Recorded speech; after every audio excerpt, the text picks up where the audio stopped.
Dans le cadre des vidéos réalisées pour Télécorrex, nous allons avoir le plaisir, dans un instant, d'accueillir un invité dont l'entreprise, montréalaise, a choisi de s'installer à New York.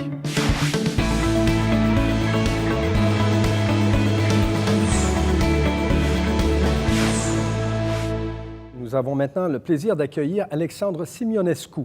Alexandre est cofondateur, directeur créatif et directeur du développement des affaires pour Float 4 ou Float 4, parce que vous êtes souvent aux États-Unis. Ouais. Mais en fait, peu importe le chiffre, est-ce qu'on pourrait savoir quelles sont vos activités en général? Nos activités couvrent différents segments de marché, donc principalement l'architecture, la publicité et le domaine de l'événementiel. Événementiel? Donc, quand on parle de spectacles, principalement, mais aussi des événements dans le contexte du marketing aussi. Donc, en fait, c'est difficile de décrire ce qu'on fait par un projet spécifique parce qu'en général, notre approche, c'est de réunir un message, par exemple un message de marque, un espace et une audience. Autrement dit, quelqu'un qui veut monter une campagne ou un événement, vous pouvez le prendre et faire l'emballage, je comprends bien. C'est ça. Puis notre approche est vraiment basée sur ces trois éléments-là qui font en sorte que chaque projet est vraiment différent l'un de l'autre parce que l'audience varie, le message varie et puis l'espace varie. Donc, on peut parler par exemple, on va y aller avec un peu plus concret, une projection sur un édifice. L'édifice va être différent à chaque fois, le message va être différent à chaque fois. Dans des contextes plus permanents, par exemple, on vient de faire une installation, pour des jardins ici à Montréal. Donc ça, c'est quelque chose que les gens peuvent voir en première personne. Et où est-ce que là, on parle plus d'un contexte où est-ce qu'on veut développer le message corporatif et adresser, par exemple, l'audience interne, donc les employés, mais aussi l'audience externe ou l'auditoire externe au niveau des clients potentiels, par exemple, ou des employés potentiels. Et vous vous êtes installé, d'abord implanté ici, mais maintenant, vous avez pénétré le marché américain. Le marché du Nord-Est, en vous installant à New York, là, je comprends bien. Bien, en fait, la pénétration du marché s'est faite avant. Ça, en fait, c'est ce qui a incité le déploiement à New York. Donc, on a eu la chance, en travaillant sur certains projets qui nous ont exposés au marché des États-Unis, à commencer à développer de plus en plus de relations avec des clients aux États-Unis. Puis, pour faire une longue histoire courte, en se ramassant tout le temps dans les aéroports puis dans les avions, on s'est dit, bien, peut-être c'est plus facile d'être implanté à New York, d'avoir une présence permanente là-bas, de revenir à l'occasion à Montréal, mais vraiment de développer ces relations-là de manière plus permanente avec nos clients potentiels. À part le fait de ne pas perdre du temps dans les aéroports puis dans les files d'attente pour les avions, le fait d'avoir un bureau permanent à New York, qu'est-ce que ça vous a apporté? Mais il y a plusieurs choses. Une des choses qui est assez importante, c'est au niveau de la crédibilité, de se dire on est capable de s'implanter dans un marché comme celui-là. C'est un marché hautement concurrentiel. Extrêmement concurrentiel. Même s'il y a énormément de possibilités là-bas, des fois, on oublie peut-être le fait qu'il y a aussi d'autres gens qui s'en rendent compte et qu'on n'est pas les seuls à aller cogner aux portes. C'est un marché qui va très, très, très, très vite. Au niveau de la culture, malgré qu'on ait une distance relativement faible entre les deux villes, il y a quand même une différence culturelle qui est assez importante et à laquelle il faut s'adapter.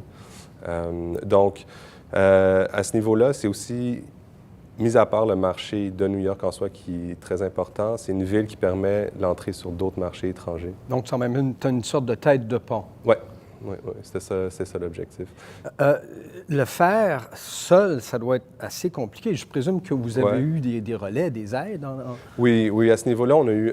puis c'est vraiment quelque chose qui s'est fait de manière progressive, où est-ce qu'on se disait, bon, bien, ça a l'air que la réponse à notre question, ça tend vers ça. Et puis, cette réponse-là, on l'a eu justement en consultant différents partis, entre autres les délégations du Québec qui se retrouvent à travers les États-Unis. La délégation du Québec à New York était... on n'aurait pas pu le faire sans eux, parce que c'est vraiment un soutien qu'on ne se rend pas compte qu'on a, de un. Et puis, c'est également un soutien qui facilite énormément les choses dans un travail qui est déjà assez difficile en soi. Oui, parce que vous pouvez être connu par vos réalisations, mais des gens dans le domaine de l'événement, globalement, là, si on résume ce que vous faites, il y en a pas mal, puis les Américains s'y connaissent un peu également. Oui, puis une des autres choses qui rend l'approche assez difficile, c'est que pour un projet donné, il n'y a pas une manière spécifique d'arriver à obtenir ce projet-là. Il y a plusieurs portes d'entrée. Et ça, c'est quelque chose qui rend le développement un petit peu plus compliqué parce qu'on essaie tout le temps de développer une approche consistante. Mais vu qu'il y a plusieurs portes d'entrée, c'est de savoir comment est-ce qu'on peut être flexible pour arriver à notre fin, dans le fond. Vous avez parlé de New York, vous avez dit que c'est une tête de pont. On est effectivement proche, là, à bien des égards, du nord-est des États-Unis. Est-ce que c'est d'abord ça, votre marché cible? Oui. En fait, premièrement, New York, en soi, ne représente pas nécessairement les États-Unis au complet.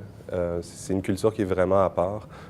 Et en tant que ville, c'est aussi un endroit où est-ce que, en anglais, on dit j'ai pas le terme en français, early adopters. Donc, ils vont avoir tendance à aller chercher les choses qui ne sont jamais faites avant. Et puis ça, c'est quelque chose qui résonne beaucoup avec ce qu'on fait.